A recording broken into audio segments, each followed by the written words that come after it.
Muy bien, pues continuamos con la jornada de hoy. A mi derecha se sienta Bruno Horta. Bruno Horta es miembro fundador y presidente del capítulo de Lisboa, de ISACA. Como tal, además, posee un amplio abanico de certificaciones de ISACA, haciendo honor a su asociacionismo.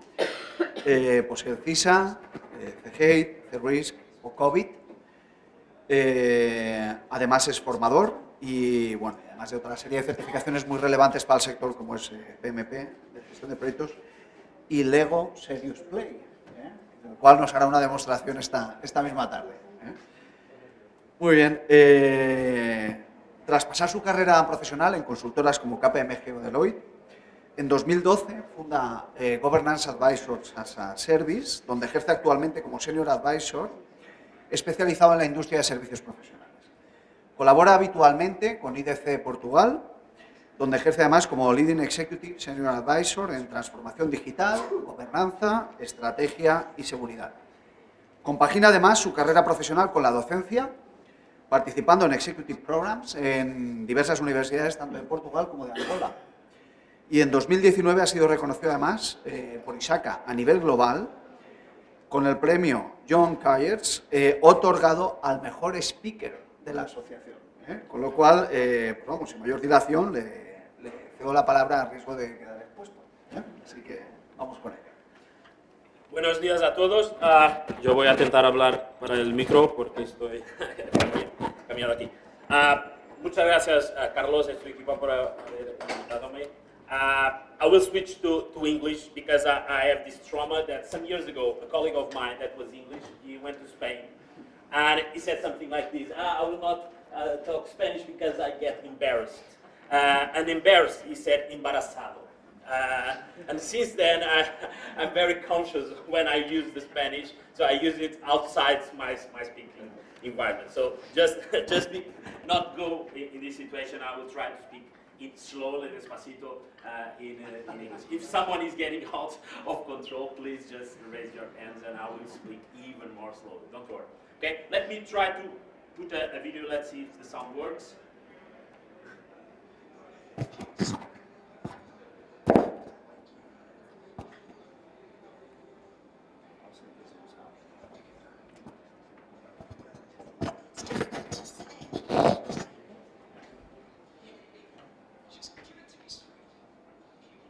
Can you stop it again? I will put it right now. Yeah. What do you think the chances are? A guy like you and a girl like me. Ending up together. Well, it's difficult to say. We really don't. Hit it. Just give it to me straight. I came a long way just to see you married. Just at least you can use a level with me.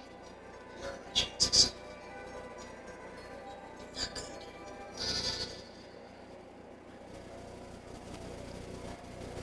You mean not good like 1 out of 100? I'd say more like 1 out of a million.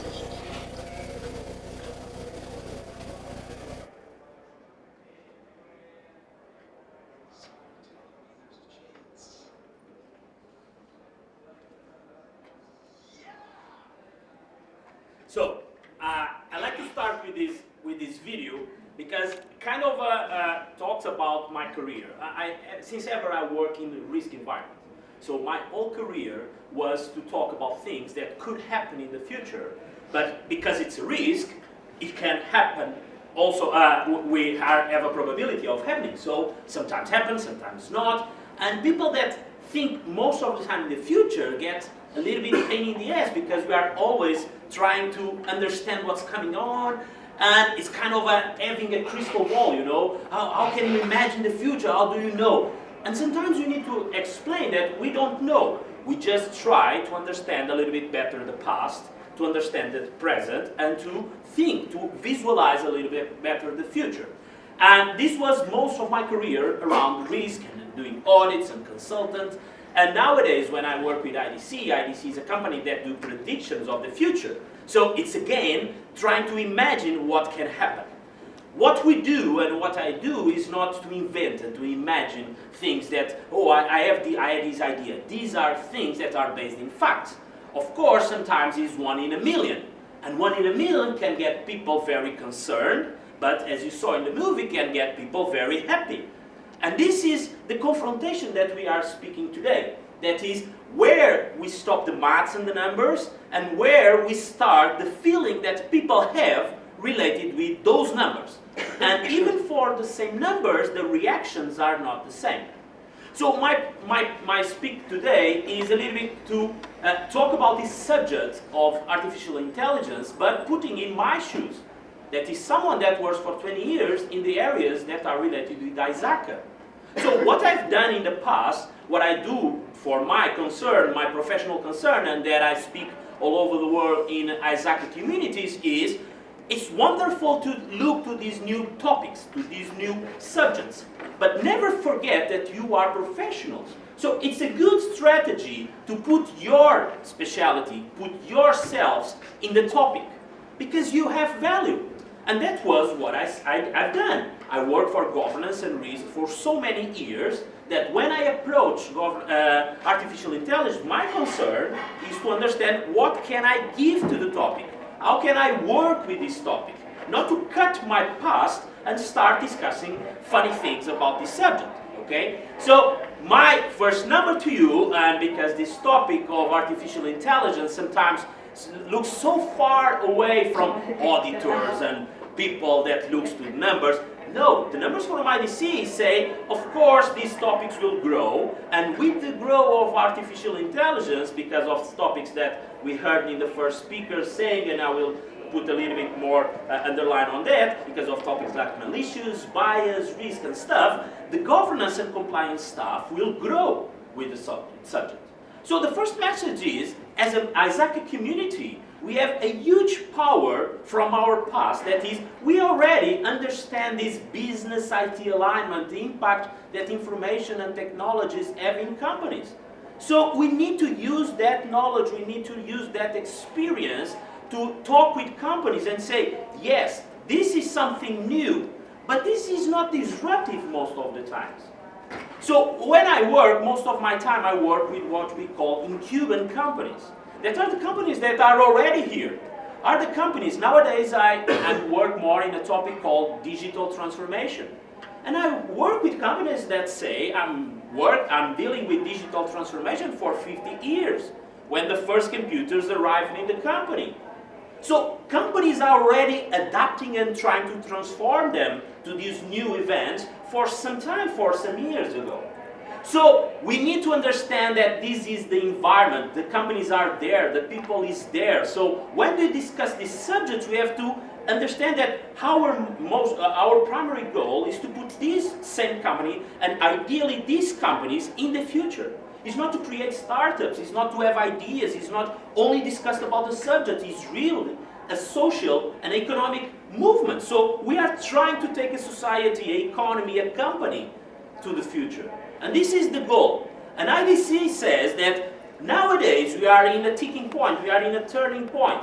Because when I started to discuss this topic of digital transformation some years ago, it was, yeah, the people from internet is coming with a different name, yeah, the IT guys are trying to reach the top of the companies. It was about technology. It was mostly a concern that was very similar to the feeling of information and technology are to support the business. But the business works independently of the technology. It's not core, you know. That's what Mr. Porter tells us. IT is a support process of a core industry. And we have that so well in the heads of the people that are in management of the company, so well stacked there, that it's very difficult to explain that, no, this is digital transformation nowadays.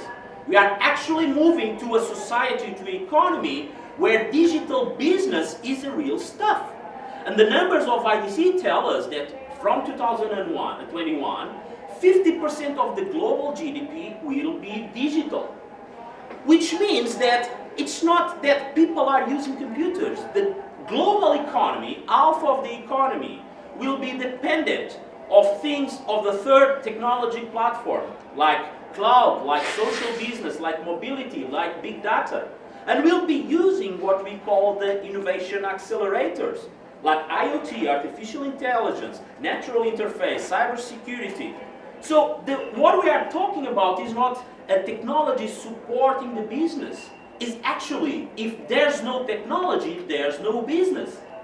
And some companies, again, this is just numbers. They say, okay, if 50% of the economy will be digital, what's the other side of the coin? 50% will not be digital. So we can keep moving on in a non-digital economy. And that's true. Because this is the space, these are the decisions that we are making. Should I stay in a more classic economy or should I go to this new digital economy? What is a little bit tricky is to stay in the fence. It's, yeah, I like the economy, but I also like to try this and try that. And this is most of the times what is happening. Companies actually don't want to move forward, but they want to test, they want to experiment, they want just to use a small thing, and those small things bring big risks to the company. Because a small thing in a connection to a cloud will be open a whole cybersecurity approach to a new type of access to the information. So it's not mandatory to move forward. It would be a great advice that you can give, but it's not mandatory because in small economies, in small spaces, the classic business will move forward. And this is the spirit that nowadays I have. I talk a lot about digital transformation, and more, every year that passes, I feel a little bit that the theory mapping with the reality is getting more and more far away. I started to discuss digital transformation like 5 or 6 years ago. And this year, IDC, that is more or less the knowledge that I used to share, they stopped discussing digital transformation. They say, this is no longer the word. And why is not longer the word? Because if we start 5 years ago discussing now we should transform, there's a moment where companies supposedly are already transformed. So it's done. The third platform is here since 2007. So it's like 12 years ago. It was a lot of time to companies to transform. So now we moved forward and we are discussing how will it be this future enterprise? How will it be this design of this company that is actually working in a digital economy? And this is what actually is digital transformation. Digital transformation is not about transforming the digital. It's about transforming the company for a digital context, for a digital economy. And if you want to do that, most of the times the easiest part is the technology itself. Because in this third platform, most of the technology is actually as a service. So it's not about building technology, it's about using technology to innovate business. And this is how amazing the world is today, because we are discussing technology not in the basement, not in engineering universities. We are actually talking about business. But in order to have this huge responsibility of doing business in this new economy, we have to prepare our company to it. And these are the 5 domains, the 5 pillars that a company needs to look at if they want, as a company, not as a person, as a department, as a group of people, but as a whole company, to survive and to thrive in the digital economy. The first, of course, is part of the leadership. The ability of the company to actually have this culture of approving and moving forward in this new economy. So we are transforming the leadership to prepare the leadership to be the first line of defense in the digital economy. The second one is about, of course, the interactions that I have with my ecosystem, particularly with customers. So we are transforming the way, not anymore how we sell. Most of the time is how we deliver experiences. This is what we are facing nowadays. We want customers to have experiences, but we want our workers to have experience. We actually don't want workers to come only to our job or to our company just to collect the money. We want them to have a good journey around our company. And this is changing the way we interact with them. We need to, of course, transform the operations. We need to connect more. We need to connect more our processes, our assets, but actually our products and services. products and services are more and more connected.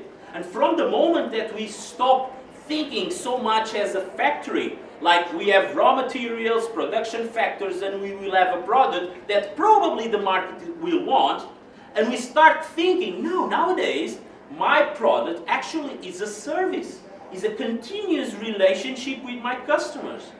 All these models from the past will go away because I'm actually selling a commitment to my client. I'm not selling any box, you know. So this is changing. How can I do that? Only connecting, only putting lots and lots of connectivity on it.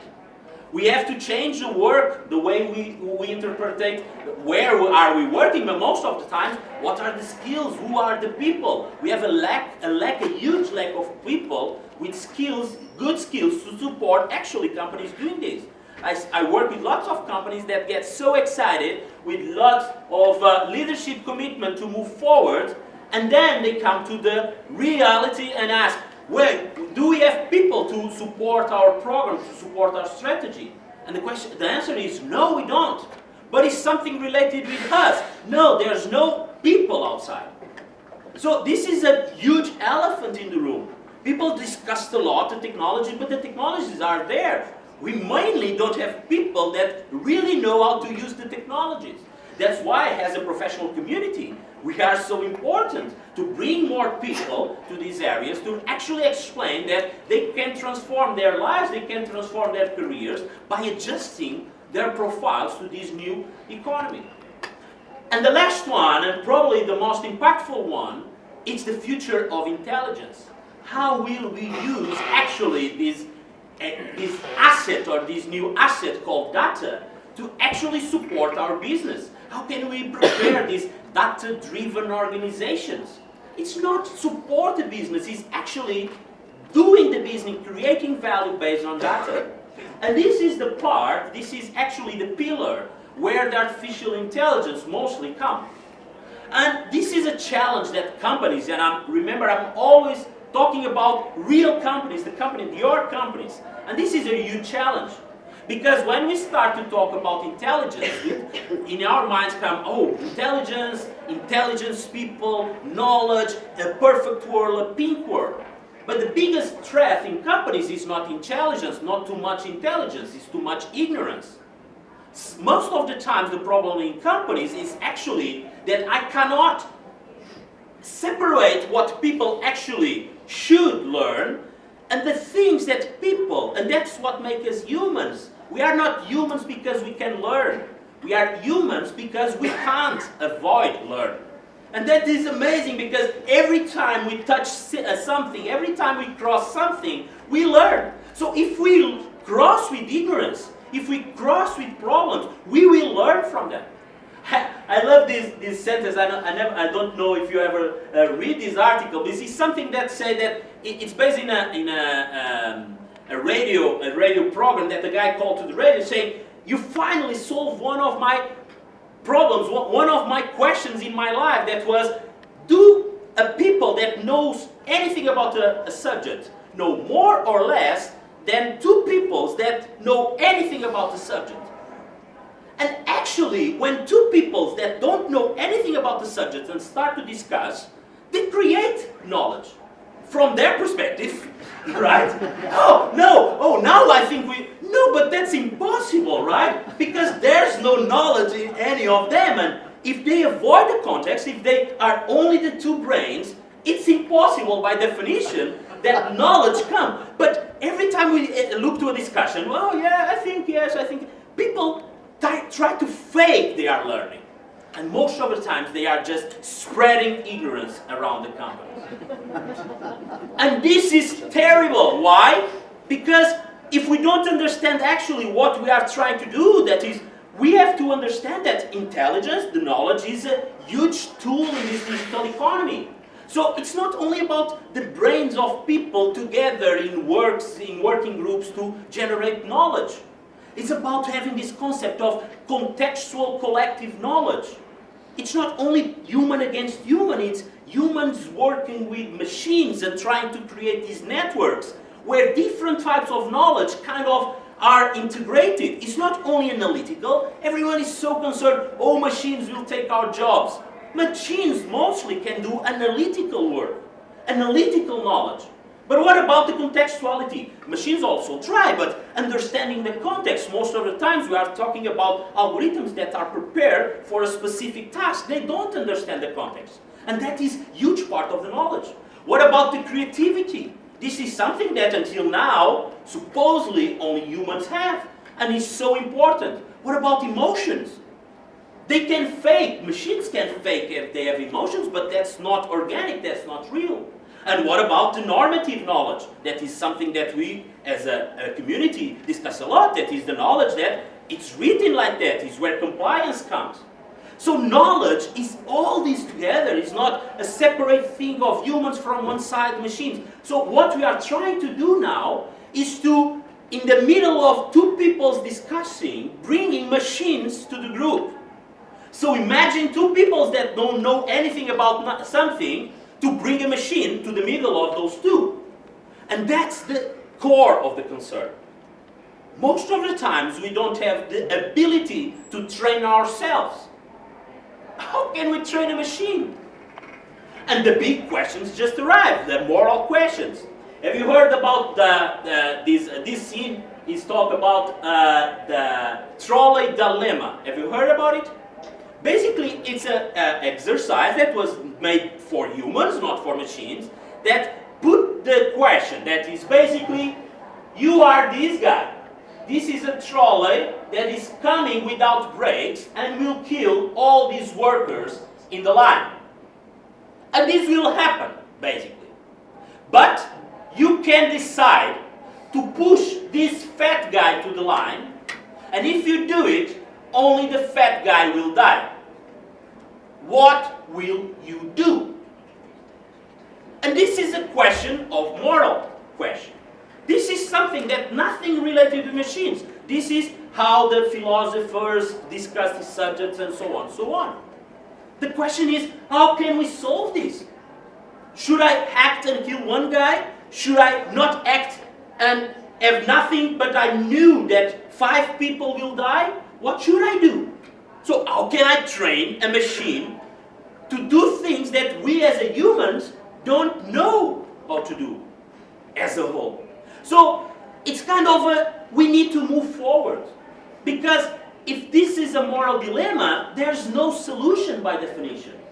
We can't find a solution that serves all. So there's no solution, there's no problem. We need to work with the stuff that we have right now.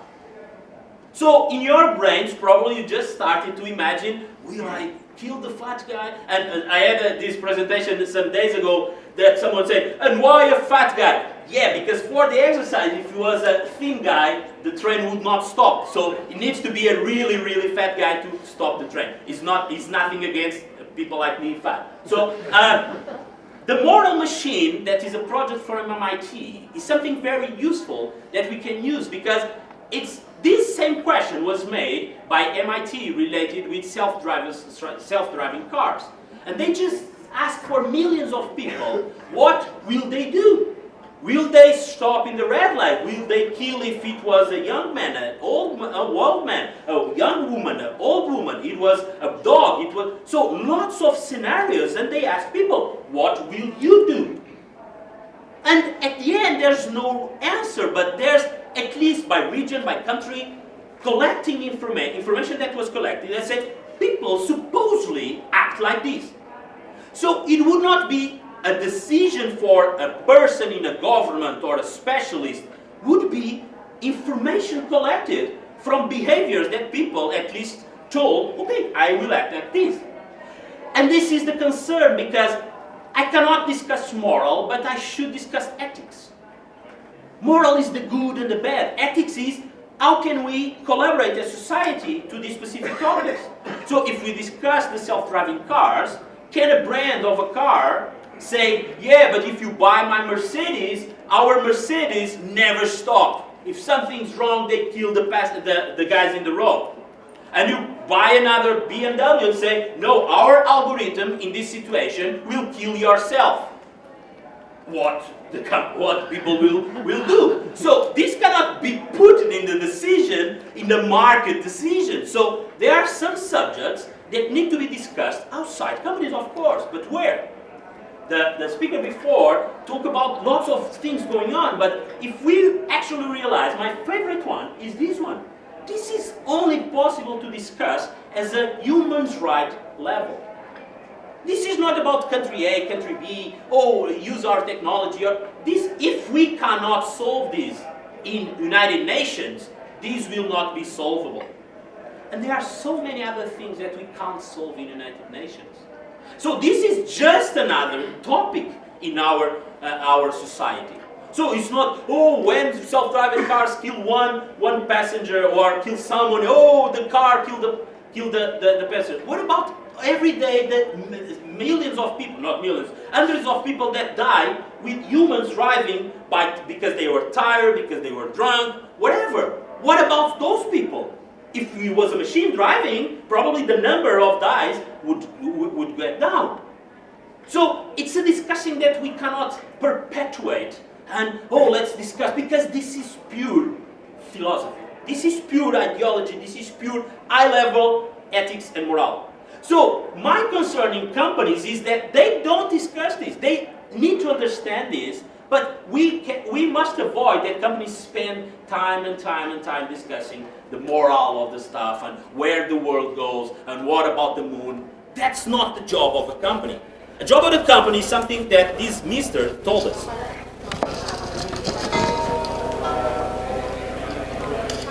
got to a two-time non-consecutive district sales by the year That's right. I said inside. You know why? Because while everyone's chasing each other around outside the box, you know what the box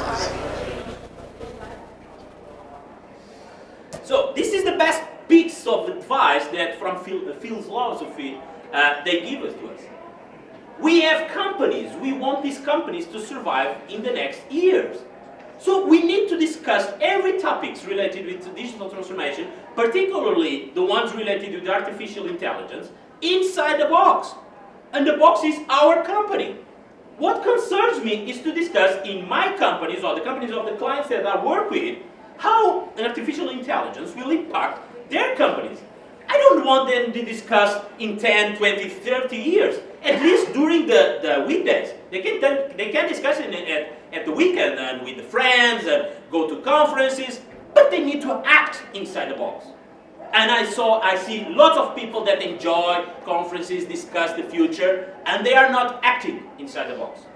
And this is my first concern. So what I do in companies, and I'm sharing with you most of the informations and the structures that I use, the first thing is, okay, this is out there, and most of the times it's ready for you. So it's so ready that it's not about it's ready that you should use it. Because if you can buy it, it doesn't mean that for your specific company, you should. So it's about questioning before you jump.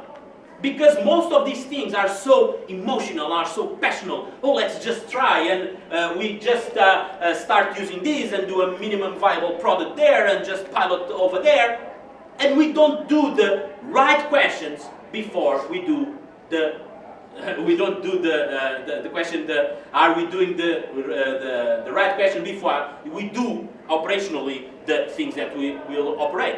So doing the right questions is fundamental to move forward, at least before the jump. Because when you are in the sky, in the middle of the stuff, you can say, oh no, let's stop thinking.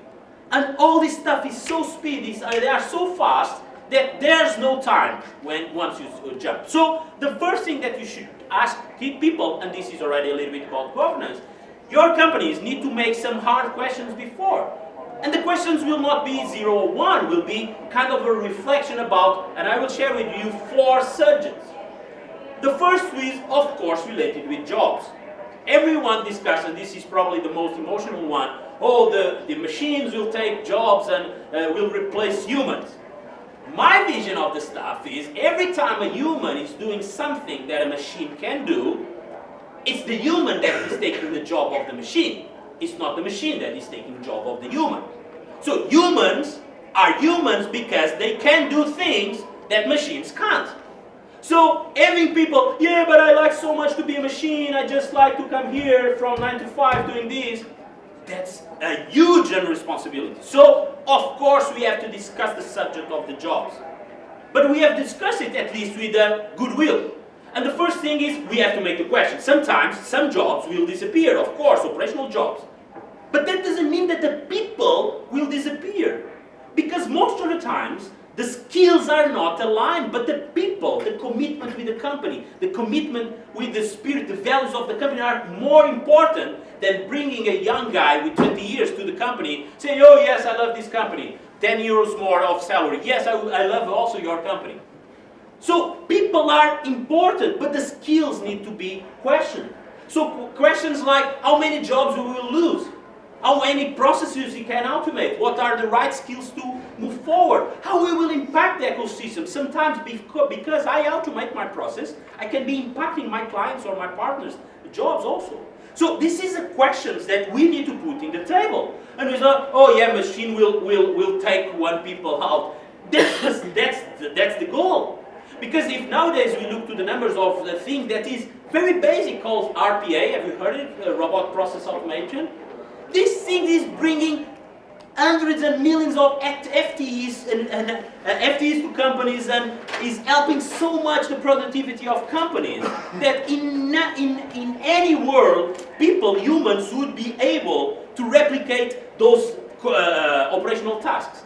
We have, I just yesterday heard of an example that a company in Japan, actually by the use of these RPAs, these robotics, these robots that do stuff that are robotized, let's say, automatized, they decided to work one less day per week with the impact that this was having in the company. Of course, in Japan, this means that from 6 to 5 days a week. But anyway, we can keep the same people because most of the times we are improving our productivity. So the people is there. The question about efficiency is not, oh, I will use technology to get more efficiency by firing people. No, this will allow me to have more productivity. So for one of the machines is not how many people I will take out, is how many productivity increase that I can have, how many more products, how many more customers satisfied. This is what we should think. Not about this is just cutting. That's not digital transformation. That is something that we have been done for 40 years. Numbers, financial numbers. Okay? So this is a hard question, but need to be done. This is the second subject.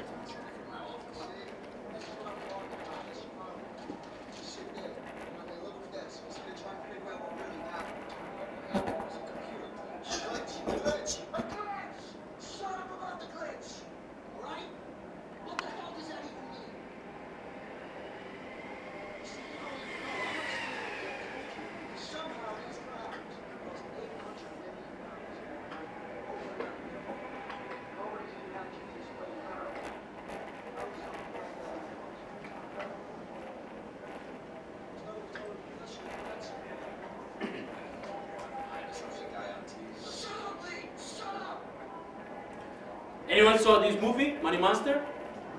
Okay, it's a movie that probably they lost all the money contracting these two actors, and the script is not that good, okay? But they actually talk about this subject of transparency around algorithms. And it's basically, it was a moment that the company just communicated to the market that because an algorithm, 800 millions disappeared. Oh, okay, it was the algo, it was the machine, it was a glitch, it was a problem. And then this guy said, a problem, but it was 800 million that disappeared. And in the middle of the movie, with the script going on, they kind of put the scene to an Asian guy that was the guy that programmed the algorithm, and the guy says something like this. They're only calling it a glitch because nobody understands how the algo works. And if nobody can understand the math, then nobody has to explain the money. And this is what is happening. The people that is actually working, like the professor that was here before me, they actually understand this is just math, this is just numbers. And there's a limitation of what math can do. So the worst thing is using these algorithms to explain the errors and the problems that people actually are bringing to companies. Because most of the time these solutions only replicate what we are already doing it better. So the questions are, every time we put a machine deciding by our company, we need to have enough transparency. We have to ask, do we have any enough supervisory control? Can we understand what is going on? Can we decide? Can we actually control? Can we help the machine working better? Because it's no longer machines that are helping us to work better. We should help machines to work better. Because we need to help them to understand the context, the emotions, the creativity. Because we cannot blame the machine when the thing's going on.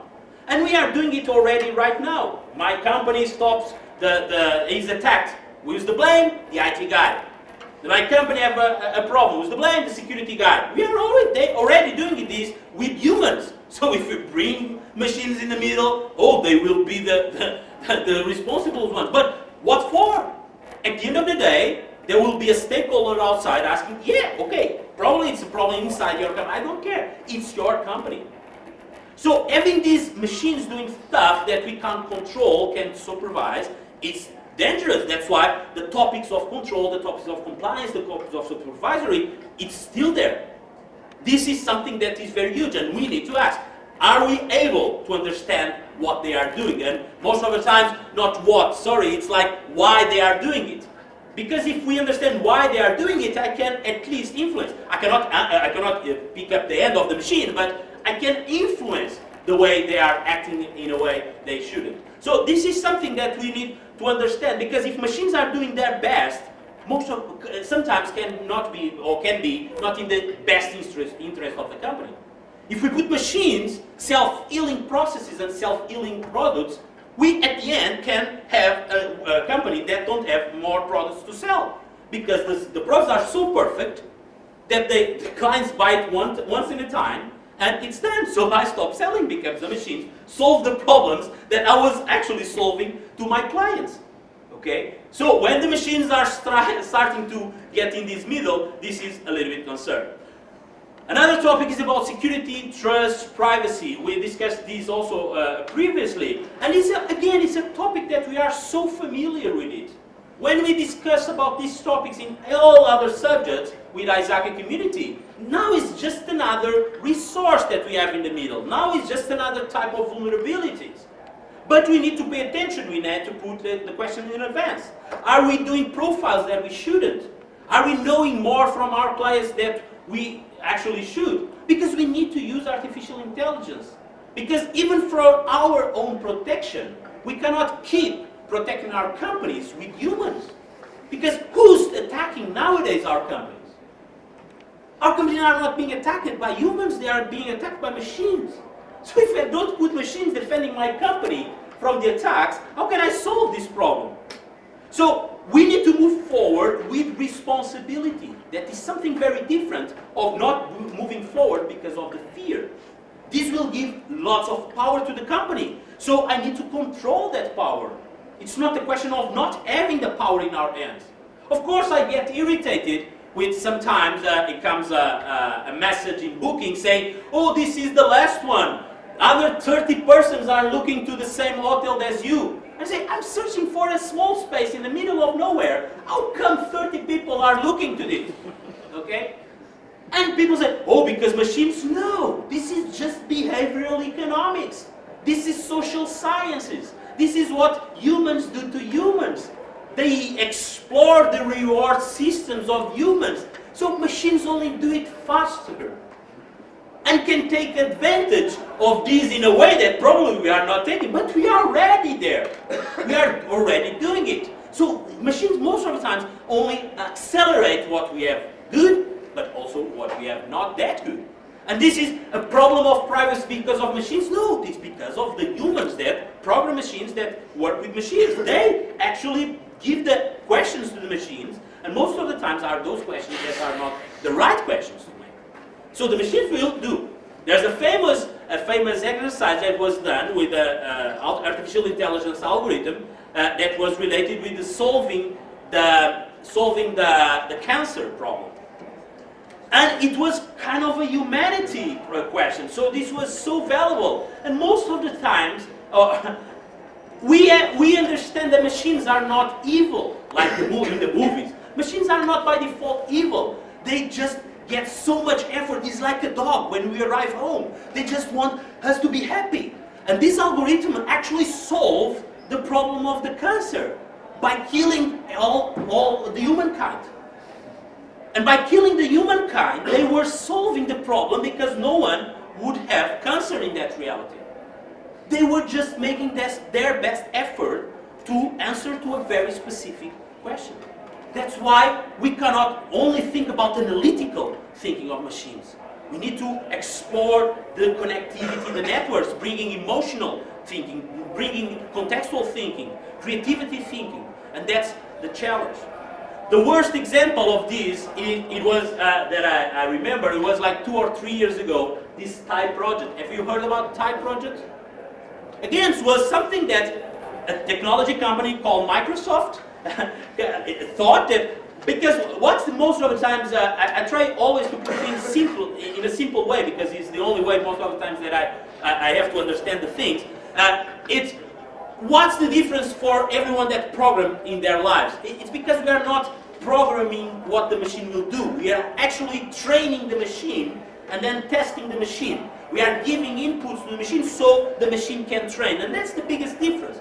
So what Microsoft done was they created a Twitter account, actually, and they trained it before, they prepared the algorithm, and then they put it to test in Twitter. And the test was the account would be an autonomous account that will receive comments from users and will reply to users and will try to interact with Microsoft community. Do you know how long this project was online in Twitter? 48 hours.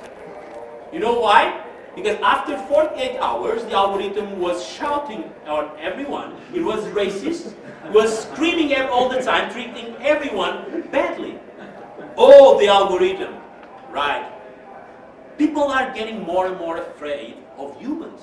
Because most of the times, the algorithms are only mimifying what humans actually are doing. So when we start using these subjects, we are most of the times putting our brands, our companies in line. We are not just doing something in the basement. We are dealing with the whole image of a brand. Because we are allowing an algorithm that can be this way used by people that want to do bad things to our company.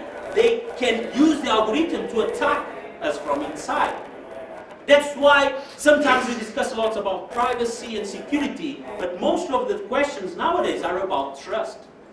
These are the hard questions. Can we keep the trust of our ecosystem in our company? And this is the biggest challenge. How can we actually understand the lines that, okay, we are doing good things, we are trying to test, we know that we will fail, we know that we will be attacked, that's just normal. But what's the point that this is no longer just an attack? This is impacting the trust the others have in ourselves. So this is the final question. The first question, jobs, okay? The second question, the operations of the vision itself. The third question related with privacy security. And the third question related with trust. With these groups, we can do lots of questions. So, to end, what is this topic of govern? How can we govern? First of all, the question is, most of the new people in town, oh, now we have governance, we have artificial intelligence, so we went to the business school, chief something is very cool, so people use like LinkedIn like hell, so people are starting, oh, let's have a chief artificial intelligence officer. People just love to change their names to adapt to new things. This can be funny, but we are not discussing this in a funny way or in LinkedIn, we are discussing this in companies. So who's in charge of artificial intelligence in companies nowadays? The chief executive officer. This is not a stuff of a department because everything that I told you. This is something that needs to be understood that is so powerful that will impact the company as a whole. So the first in line, the first accountable, the first one that needs to understand it and needs to direct and needs to monitor to be accountable before the stakeholders needs to be the chief executive officer. Needs to be the board. This is a topic of the board. So every time the board say, what about artificial intelligence? Are we doing stuff? The first answer needs to be, what about our business goals? Because artificial intelligence is to support business goals, is to support business strategies, not to support funny things in the basement. So if we want even go farther, we can express that artificial intelligence from a corporate perspective is related with three big groups. Okay, we have to have computing power, of course, we have to have algorithms, we discussed that, but we have to have data. And the question is, a company needs to find their competitive advantages. And in today's world, algorithms and computing power, it's not a competitive advantage, you can buy it. So it's not about algorithms and, oh, let's think about the best algorithms in the market. It's not about that. Most of the time it's about having a good data, a good information, a good knowledge to create a good value for the company. So we can use COVID. We can put the discussion not in artificial intelligence itself, but in the data, in the information. So again, we are not discussing this subject in the operational level. Oh, are we using artificial intelligence? What is our data? Most of the time, these are the discussions. But we as an ISACA community, we can bring this to a global discussion. As we say, we can bring this to enterprise governance discussion.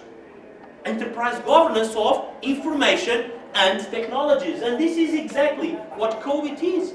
Allowing us to do these two tasks of understanding the strategy, understanding the architecture, of course, sending the information to the operations, bringing back understanding, measuring it, and at the end, creating value with information. So a company needs to understand the value of information and technologies, just like COVID-5 and COVID 2019 says. This is the corporate mission. It's not about doing stuff in the basement. So, to finalize,